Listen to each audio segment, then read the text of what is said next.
This is a history that we share with literally billions of people across the world. The place of black people in British history is sometimes thought of as a story that begins with the arrival of the Windrush. These three guns, each of them in their own way, changed the world. We have to recognize that this knowledge should change us. This is 18th century Britain's equivalent of MI5. There is no blueprint, there is no book to take off the shelf to tell us how to do this. Please welcome to the stage the brilliant, my friend, David Olusoga. We've had the opportunity to make programs that have impacted on the lives of others has been the greatest privilege and the greatest responsibility in my life. I have selected my traitors. That's quite a twist.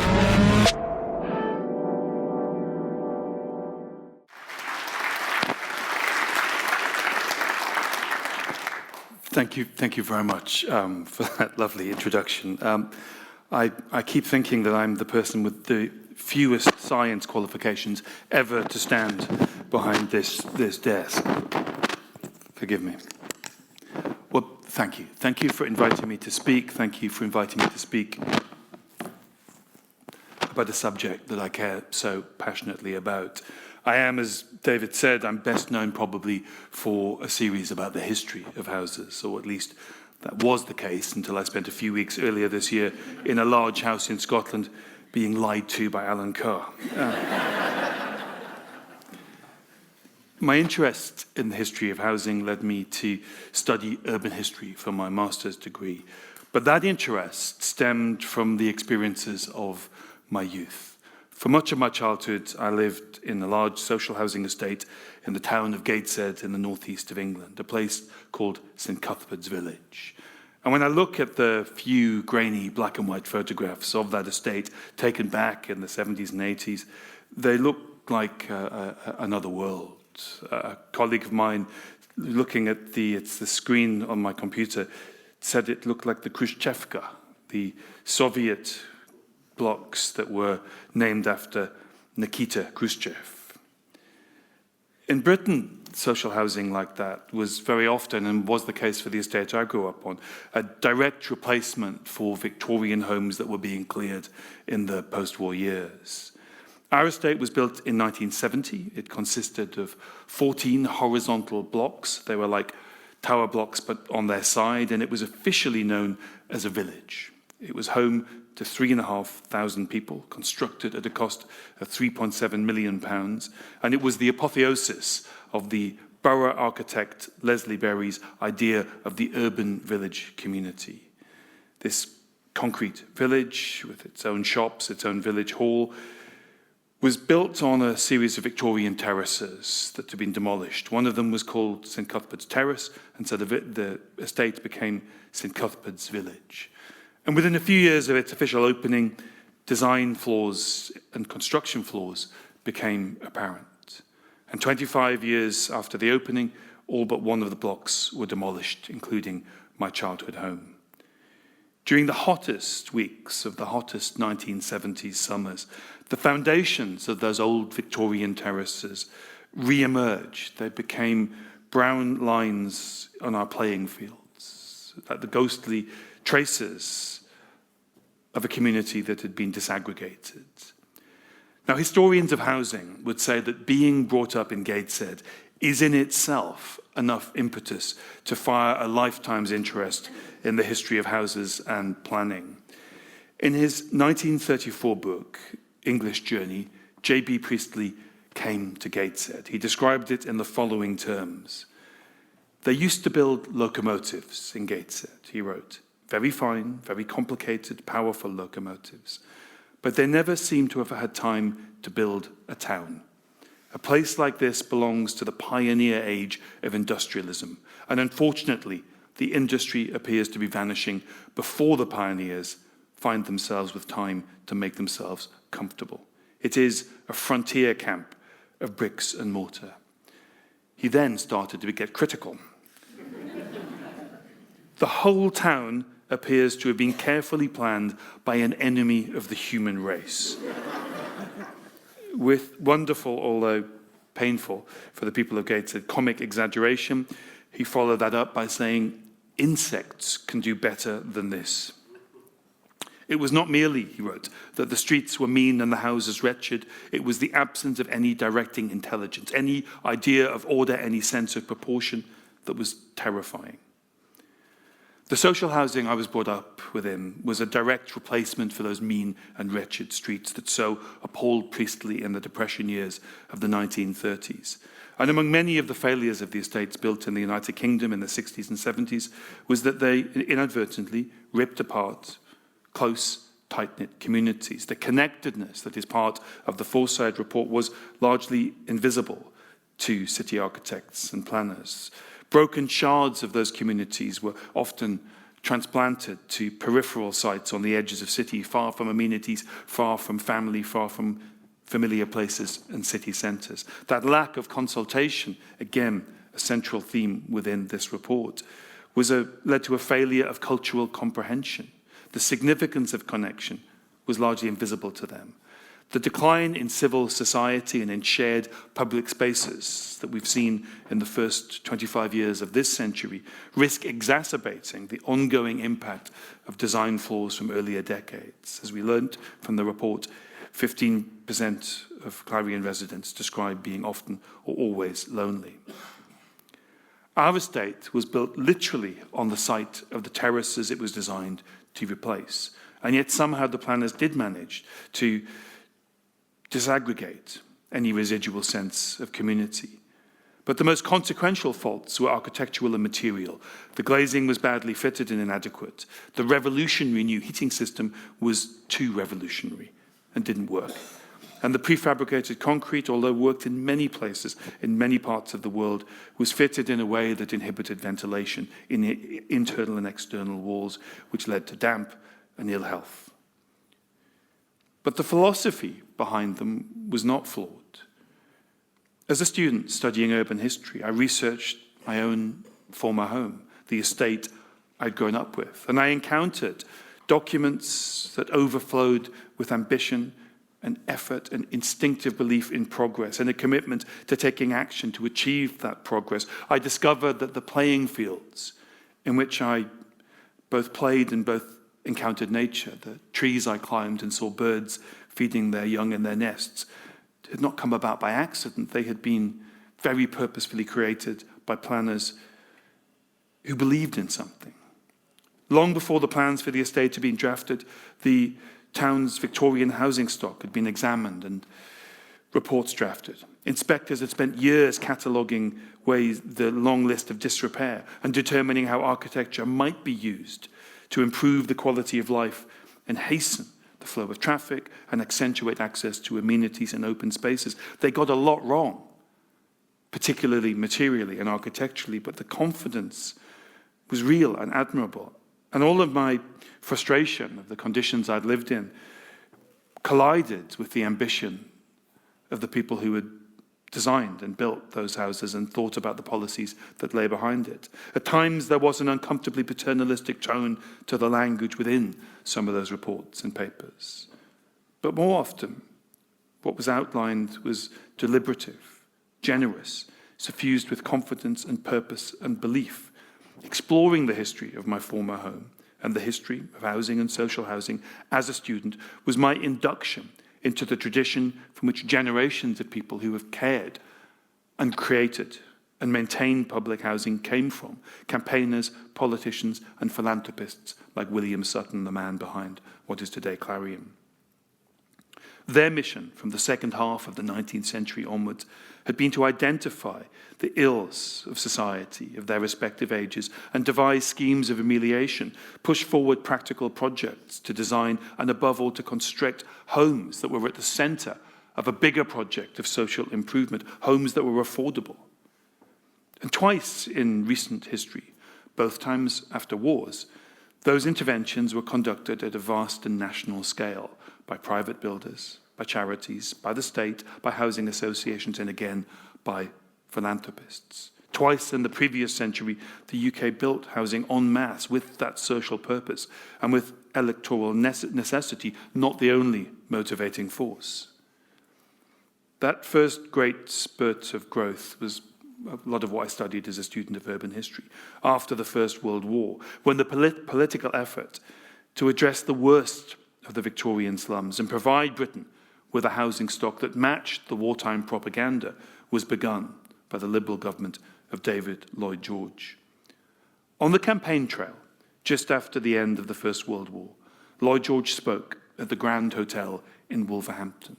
He was cheered as the man he was, a war hero, the Minister of Munitions and then the Prime Minister who had led the country through the terrible final years of the First World War, a leader whose reputation then was comparable with that of Winston Churchill now. After 5 years of war, the focus of Lloyd George was now firmly on the quality of homes to which the soldiers and sailors who had left to go to war would now return to. And he was clear. Had it not been, he said, for millions of our men who came from humble homes and laid their lives on the altar for their country, the British Empire might be cowering today at the foot of the most arrogant masters that ever bullied the world. But the work is not yet over. The work of the nation, the work of those who are sacrificed. This is the appeal I make. Our task is to make Britain a country fit for heroes to live in. The poster that promoted that famous soundbite, Homes for Heroes, came with an image of a British soldier, the embodiment of those who had fought on the Western Front. That poster seemed to say that he, the soldier, the everyman, your son, your husband, now expects and has a right to expect that the country deliver. And in the poster, he points to the home that he deserves, a simple worker's cottage, something that his sacrifice and his suffering entitle him to. Now, conscription in the war had demonstrated that millions of men who lived in the millions of urban terraces built in the 19th century were, by dint of their living conditions, of poor health. That had been made apparent in the Anglo-Boer War earlier in the 20th century. The link between health and well-being and housing was at the heart of British political thinking for the first half of the 20th century. The physical imprints of what William Beveridge would later describe as squalor was imprinted into their body, their physical frailty of those soldiers who went to war in 1901 and 1914 was both a personal tragedy, but it was, and this is what motivated politicians as much as anything else, it was an active danger to the security of the nation in an age of mass armies. As it was said at the time, referencing the grades that were used to define physical fitness within the army, you cannot expect to get an A1 population out of C3 homes. So one motivator that led to the state engaging and supporting action to address the housing problem on a scale never before seen was geostrategic. Squalor represented not just misery, but it was a material risk to the country's military potential. The housing crisis was a threat directly to national security, just as the horrors of the Victorian slums had eventually been recognized as an epidemiological threat to the middle classes in their suburbs and in their exclusive neighborhoods. Another motivation for the revolution in house building between the wars was a profound fear of another sort of revolution, Bolshevism, and the great experiment then taking place in Russia. This focused the minds of Britain's interwar leaders and pushed the issue of housing for the first time to the top of the political agenda. Had they nursed any doubts about the dangers of leaving the housing crisis unresolved, political leaders need only have looked to a set of official documents that came into existence in 1921, the census, because there they could have understood just how damaging to the lives of millions the issue of housing had become. Thousands of the census forms that were returned in 1921 arrived subverted, having been repurposed by people living in substandard housing. They used this once-in-a-decade encounter with state bureaucracy as a conduit through which they hoped and imagined they might make direct appeals to the powerful, or at the very least, that they could vent their justified frustrations. Some wrote angry messages onto the census forms, scrawling their complaints, their messages in the margins or in the empty spaces around the edges of the census pages. Some refused to give the information demanded of them and instead expressed what mattered to them. After all, the act of filling in the census was an act of putting down on paper the realities of their lives, the overcrowded conditions, the sometimes desperate circumstances in which they lived.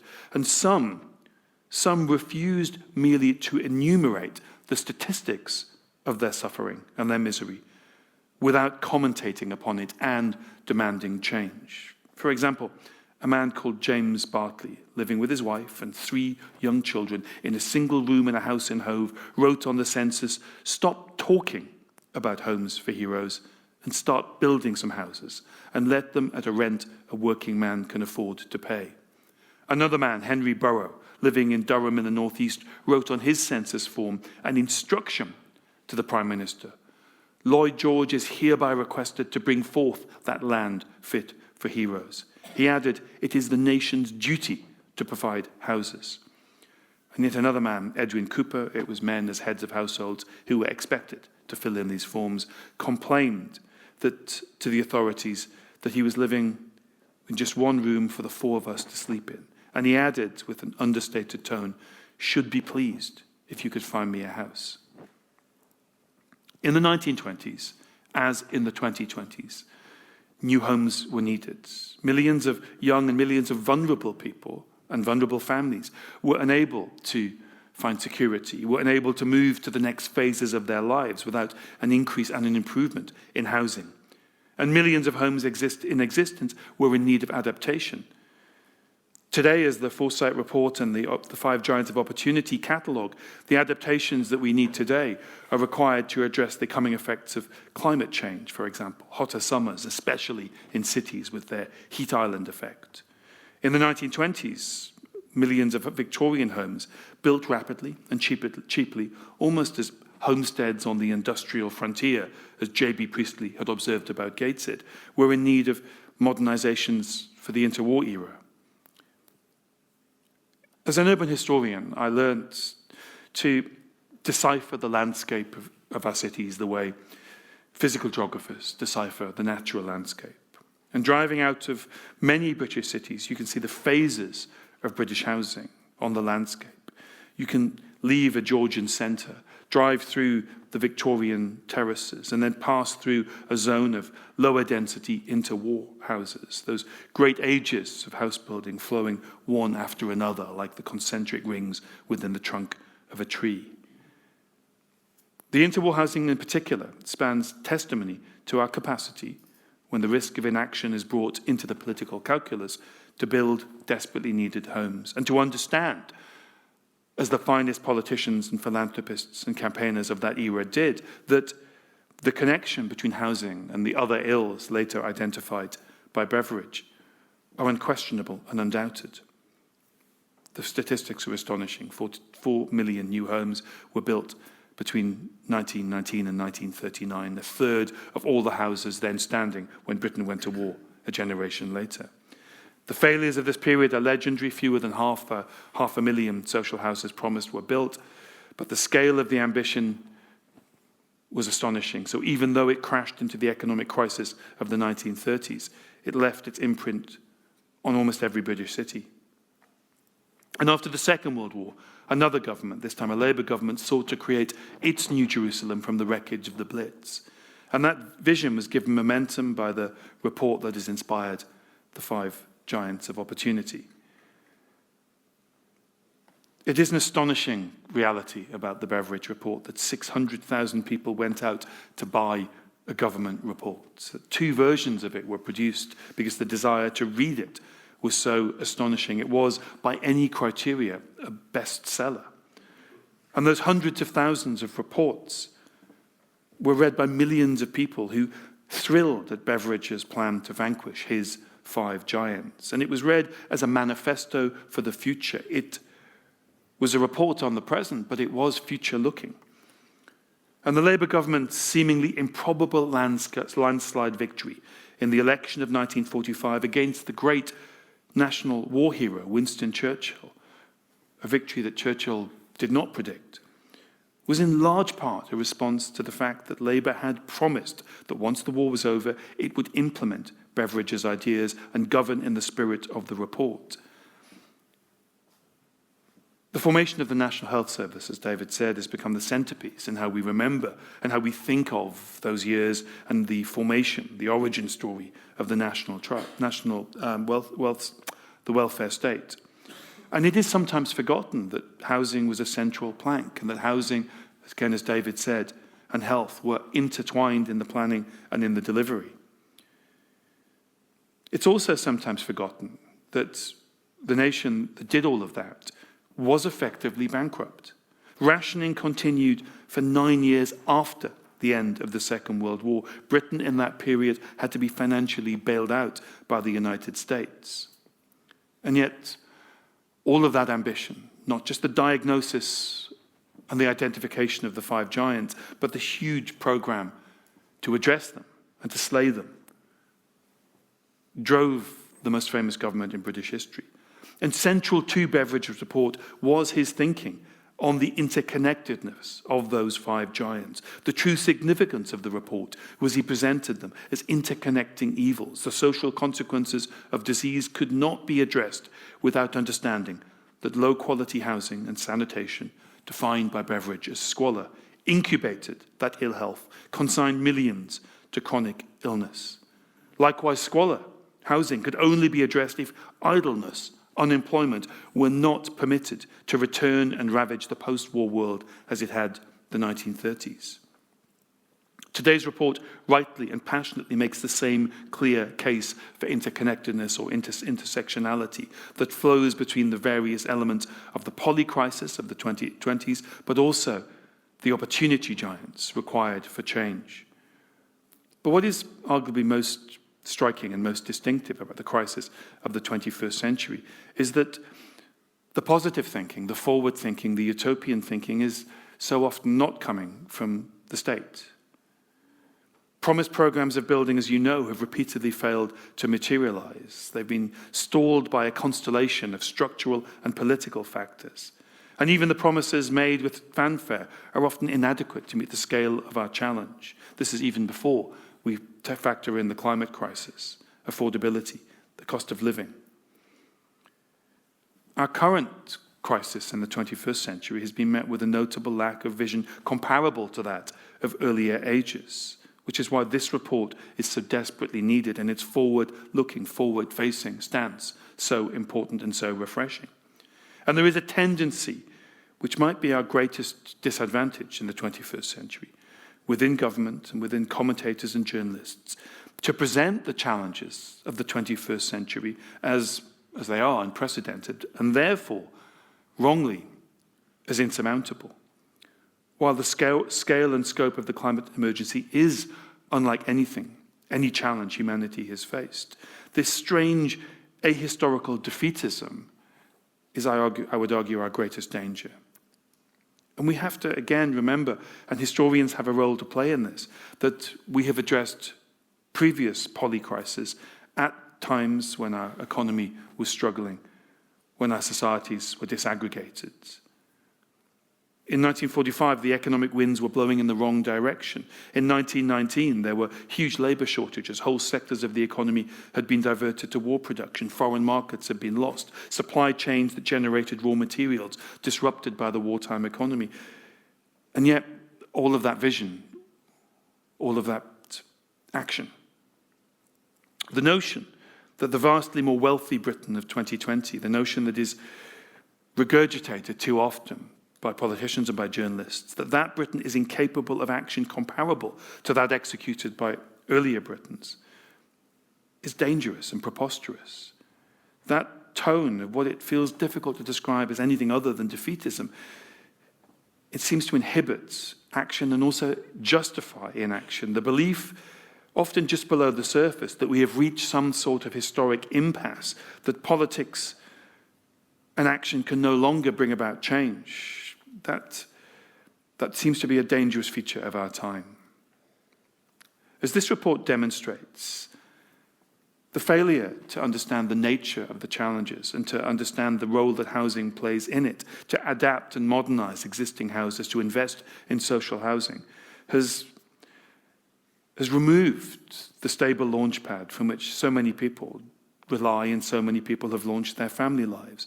The injustice of housing has detrimental societal effects, personal effects, and familial effects. It is also politically and culturally corrosive. One of the reasons I fear that politicians have struggled for decades of all parties to recognize the interconnectedness and to act in a way that Beveridge would have recognized is because we have not fully recognized the costs of inaction. The lowest rungs of the housing ladder, as we know, leading to home ownership, are fixed above the heads of millions of young people, and particularly millions of vulnerable people. Those without assistance from grandparents and parents, home ownership is now an impossibility in much of the United Kingdom. As the report says, the average house now costs 9.3 times salary, up from 3.5 in 1987. The rental market is shocking in the demands it places, particularly upon the young. The increases in rents, especially in London, have been extraordinary since the pandemic, in ways that people outside of the capital sometimes struggle to understand. Young people are struggling to progress in life, to pass the normal landmarks of adulthood. And the effect of this can be seen on the online world to which older generations rarely venture.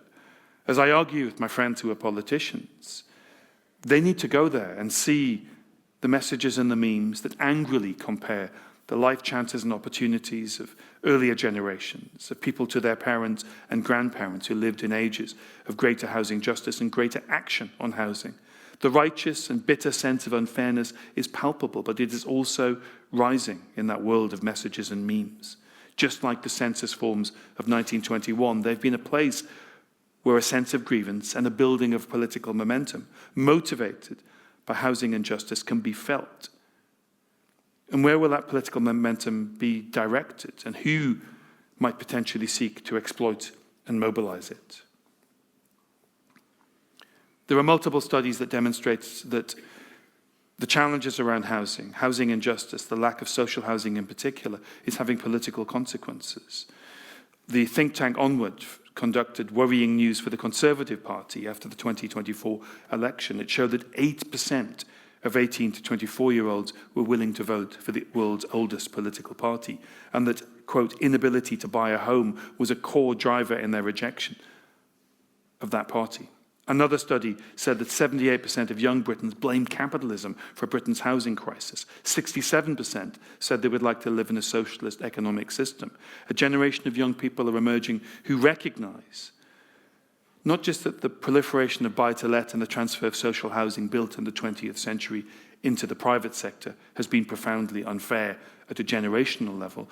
They understand and they recognize that things do not need to be like this, and that things were not always like this.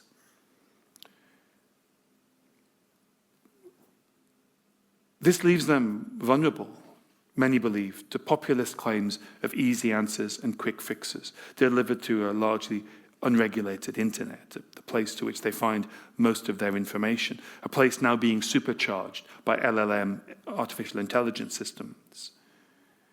A generation that is more likely to read newspapers because of a recommendation by a friend or an influencer than because of the name and reputation of that publication is operating in an environment in which news and statistics are trapped behind paywalls, but disinformation is free.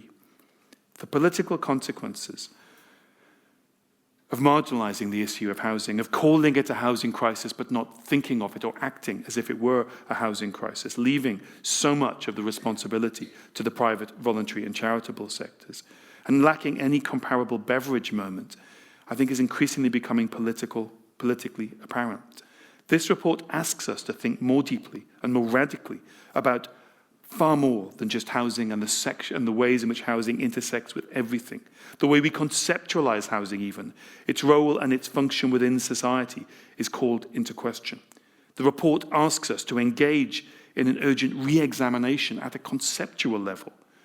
On its pages, the scope of the challenge is explained and the depth of the thinking needed to even begin to meet it is delivered with urgency. The climate crisis in particular demands a vast adaptation of existing housing stock. Our very conception of housing as a private rather than public good needs radical and dramatic rethinking. And among the most powerful sections of this report is the argument that homes need to be positioned not as commodities but necessities, recategorized as infrastructure. Already, politicians are beginning to understand that the lack of affordable homes for key workers is making the infrastructural function of housing obvious, threatening the working of cities. And much of what is being proposed will be characterized by some as politically too challenging, too difficult. But this is a consequence of the fact that, unlike political leaders of earlier generations, the costs of inaction are very often not baked into our calculations and certainly not baked into our public discussion about housing. William Beveridge's report and its focus on squalor in particular was built on the foundations of a tradition of campaigning for better housing that stretched back to the second half of the 19th century. At the end of that century, the rightist and traveller Alfred Russel Wallace, who spoke here, the co-discoverer, alongside Darwin, of the principle of evolution by natural selection, published one of his less well-known books. Our Wonderful Century, its successes and its failures, was a catalogue of the multiple achievements and the lamentable disasters of the 19th century. In the first part of the book, Russell wrote on the enormous advances caused by industrialization, globalization, mechanization during the wonderful 19th century. The invention of photography, multiple discoveries in the world of physics, vast leap forwards in the life sciences, of which Wallace lectured, again from this desk. They all earned chapters. But listed among the century's failings, alongside what he called thinly veiled slavery in the colonial world, was the catastrophic history of the Victorian city and the failure to build houses for a rapidly urbanizing and transforming society, what historians somewhat drably call the Victorian housing problem. But what Wallace understood and what he wrote was that housing was part of a much bigger crisis. And the poster child for urbanization, cities like Manchester, had been an interconnected, intersectional social catastrophe, as well as the biggest revolution in modes of living ever imagined. Enlightened by self-interest, driven by competition against and inspiration taken from industrial nations, along with a huge, if inadequate, philanthropic effect. There was a fear of inaction that led to a reimagining at a fundamental level of the role of housing and the function of the state in intervening in the supply of housing. Responses were often delayed, they were underfunded, they were often inadequate, they were sometimes ill-conceived, but they created a tradition out of which the Sutton Trust and Clarion emerged. The task was never completed, but the challenge was identified, remedies discussed, and remedies debated. That tradition of being able and willing to identify the scale of the challenge and identify remedies, and not at that point when the scale becomes obvious, of balking, of looking for excuses, of stepping away. That tradition was born out of that Victorian housing crisis. There were titanic efforts to address earlier social crises and housing crises, in part because there was a recognition by government, by the charitable sector, by writers, by newspaper editors, that the crisis had consequences if it were not addressed. There emerged among the Victorians and later the Edwardian political class and the philanthropic movements that capacity, not just to diagnose social threats, but to propose solutions and act upon them. The Beveridge report, half a century later, was a reaffirmation of that capacity. The council estate I mentioned at the beginning, it's in Cuthbert's village on the banks of the River Tyne, where me and my family lived in the 70s and 80s, was a deeply flawed project. It stood for just 25 years. It was a white elephant. It was a wrong turn. It was an embarrassing failure. The planners and the architects and the local politicians We're inspired, however, by that sense of social responsibility and dynamic belief in the capacity for change and action. That estate, and many like it, were features of a society that was far more fair in both intergenerational and socio-economic terms, a society far more equal. Indeed, the fact that me and my family were able to find social housing in the 1970s, the fact that so many of my friends at school lived in social housing provided by the city council and by housing associations, was part of that more equal society. And in recent years, as anyone from my background surely would, I've watched as our nation's housing crisis has tipped into what risks becoming, or may already have become, a housing catastrophe. And I have imagined where my family would have ended up had it been in the 2020s rather than the 1970s when we were looking for housing. And it was my studies made possible by the fact that I had safe and secure housing for my childhood, that led me to understand the tradition from which all of this comes and from which this report enters into the world. It's a radical rediscovery, this report, of the ways in which we have in the past, and our ancestors on whose shoulders we stand, reimagined what is possible when they have confronted the challenges outlined. This report is urgently needed, especially by the families today who are relying on Clarion and other providers. Relying on those providers for what I took for granted and was privileged enough to take for granted as a child growing up in social housing in the 1970s. The housing from which my family was able to advance and progress. Thank you very much.